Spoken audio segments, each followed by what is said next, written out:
معاف کر دے، ہم تو جناب ایسی الٹی سیدھے محبتیں کرتے ہیں، اور یہ رسول کی محبت نہیں ہوتی، یہ اللہ کی محبت نہیں ہوتی، یہ اولیاء کی محبت خدا کی قسم نہیں ہوتی، یہ ہماری خواہشات کی محبت ہے۔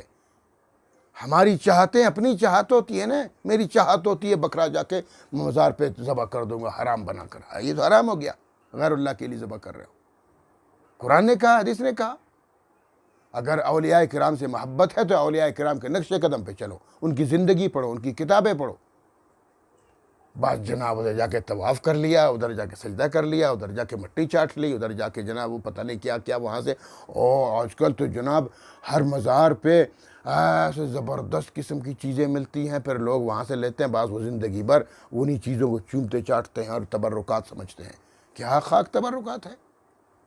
وہ ایک اللہ کے ولی تھے، وہ دنیا سے تشریف لے گئے، انہوں نے اپنی آخرت سنوار لی، بنا دی، اور اس کو حکم تھا لوگوں کو ہدایت اور رہنمائی کرنے کا، وہ زندگی بھر کرتے رہے۔ اب ہمیں چاہیے کہ ان کی اطاعت کریں، جیسے انہوں نے زندگی گزاری ہم بھی اسی طرح زندگی گزاریں۔ علماء کے اولیاء کی اطاعت کا یہ مطلب ہوتا ہے، یہ ہرگز مطلب نہیں ہوتا جا کے مٹی چاٹ لیں، جا کے ان سے فریاد کریں اور ان سے کہے کہ ہمیں اولاد دو، ہمیں رزق دے دو، ہمیں یہ کر دو۔ لا حول ولا قوت الا باللہ۔ توحید اپناؤ، چھوڑ دو یہ شرک وغیرہ۔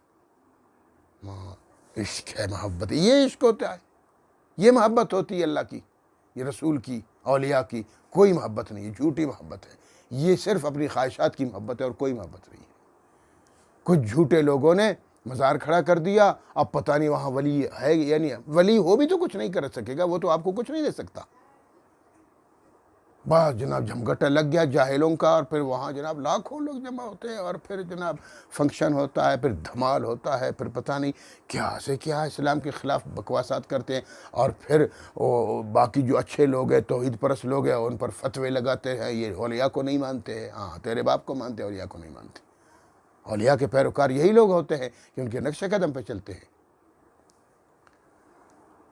تو دیکھو، اگر تمہیں خدا سے محبت ہے، اگر تمہیں رسول سے محبت ہے، اپنے آپ کو فنا کر دو۔ فنا فی اللہ کی حضرت جنگوی رحمۃ اللہ علیہ ہمیشہ کہا کرتے تھے، فنا فی اللہ کی تہ میں بقا کا راز مضمر ہے، جسے مرنا نہیں آتا اسے جینا نہیں آتا۔ اللہ سے محبت ہے، رسول سے محبت ہے، پھر جہاد سے کیوں محبت نہیں ہے؟ جاؤ نا غزے میں جہاد کرو کفار کے ساتھ۔ جہاد تو دور کی بات ہے، ہم تو کوکا کولا اور پیپسی سے بائیکاٹ نہیں کر سکتے ہیں، ہم تو ان کی اشیاء سے بائیکاٹ نہیں کر سکتے ہیں، کیونکہ باقی چیزیں ہمیں اچھی نہیں لگتی ہیں۔ ہم تو پیٹرول بھی شیل کا استعمال کریں گے کہ باقی میں زہر ملا ہوا ہے۔ خدا کی قسم، قیامت کے دن ساری باتوں کی پوچھ ہوگی تم لوگوں سے۔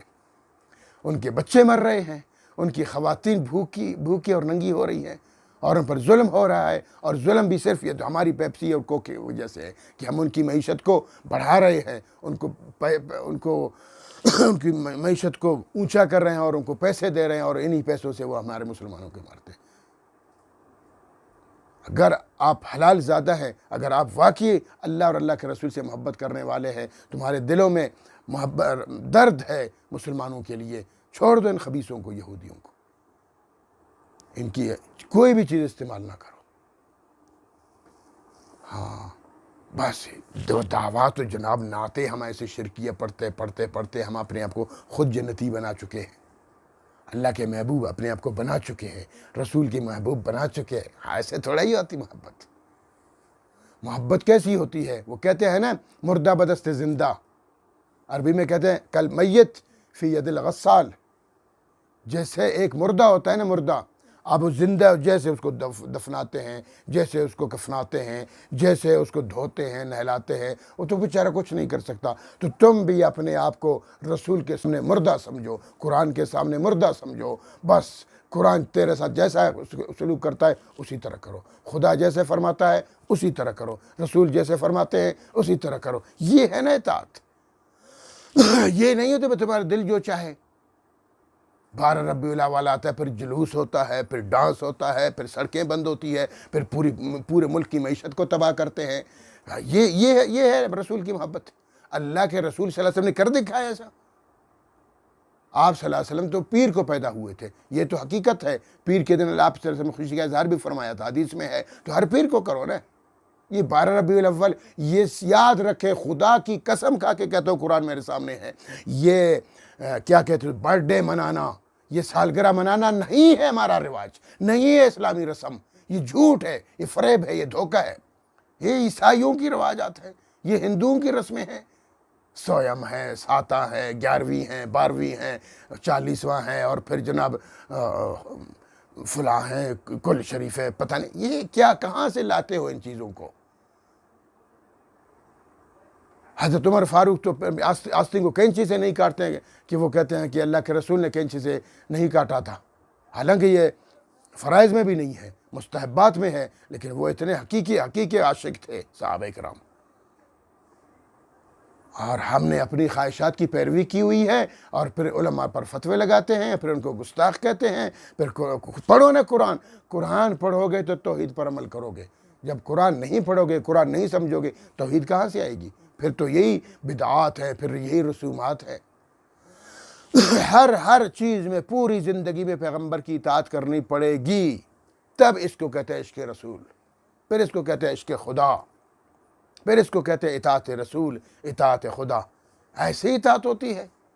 فضول باتیں کرنا، ہماری جو شادی بیاہ ہے وہ بھی اسلام کے خلاف ہے۔ کیا فائدہ تمہاری داڑھی رکھنے کا، تصویر رکھنے کا، نماز پڑھنے کا؟